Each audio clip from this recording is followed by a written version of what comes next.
दरअसल द हिंदू में एक एडिटोरियल आता है सोनिया गांधी के द्वारा, और उसमें नेशनल एजुकेशन पॉलिसी को लेकर सोनिया गांधी ने केंद्र सरकार को बहुत खतरनाक लेवल पे घेरा। उस खतरनाक लेवल पे घेरने का मतलब ये होता है कि भाई उसके बाद रिप्लाई आने लगे सामने वाला से। सामने वाला मतलब क्या, जो सत्ता में है, और रिप्लाई भर भर के, और सोनिया गांधी को फिर गाली देना शुरू हो गया। गाली किस रूप में कि भाई साहब यहाँ की है वहां की है। कहा क्या है पहले सोनिया गांधी ने, पहले वो बताता हूँ आपको।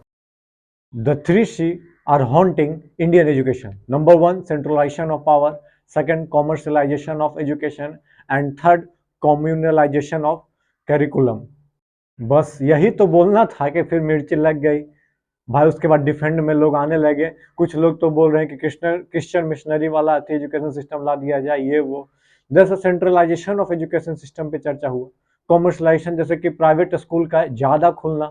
सरकारी स्कूल का कहा जा रहा है सोनिया गांधी के थ्रू कि 89,000 सरकारी स्कूल को बंद कर दिया गया, 42,000 प्राइवेट स्कूल को खोला गया। प्राइवेट स्कूल खोलने से क्या फायदा होता है आपको तो पता ही है। दरअसल दरअसल प्राइवेट स्कूल खोलेगा तो पैसा आराम से, पैसा बड़ा लेवल पर बनाया जाएगा। इसी के बाद सोनिया गांधी ने कहा कि भाई साहब, इतना 89,000 स्कूल 2014 के बाद बंद हो गया और 42,000 नया स्कूल खुल गया, 42-43,000, तो इसका मतलब क्या है? आप तो समझ सकते हो क्यों प्राइवेट स्कूल में खर्चा देख लीजिए। गुर्दा छिला जाता है बच्चा को पढ़ाते पढ़ाते, ये हाल हो जाता है।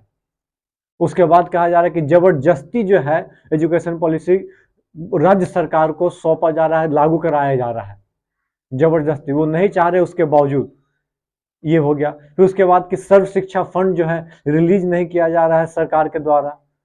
और वहां तक ये भी कहा गया कि प्रियम्बल को सरकार ने हटा दिया था, वो बहुत ज्यादा करने, फोर्सफुल करने के बाद जो है फिर से लाया गया है।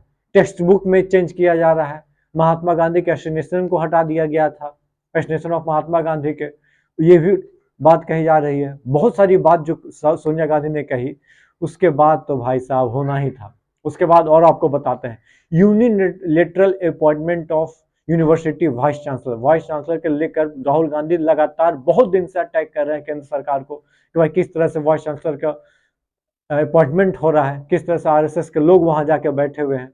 उसके बाद making university dependent on loans leading to higher student fees. Student fees ये तो पता ही है कितना फीस है, जो कि एक आम आदमी प्राइवेट स्कूल में पढ़ाता है तो उसका क्या स्थिति होता है यह बताने की जरूरत नहीं है। Paper leak became the norms and failure of NTA and NAC NWAC का पेपर लीक तो आप देखे रहो, बिहार में पेपर लीक, यूपी में पेपर लीक, तब पता नहीं पूरे देश में पेपर लीक हो रहा है। रेलवे का पेपर लीक हो गया था, देखें।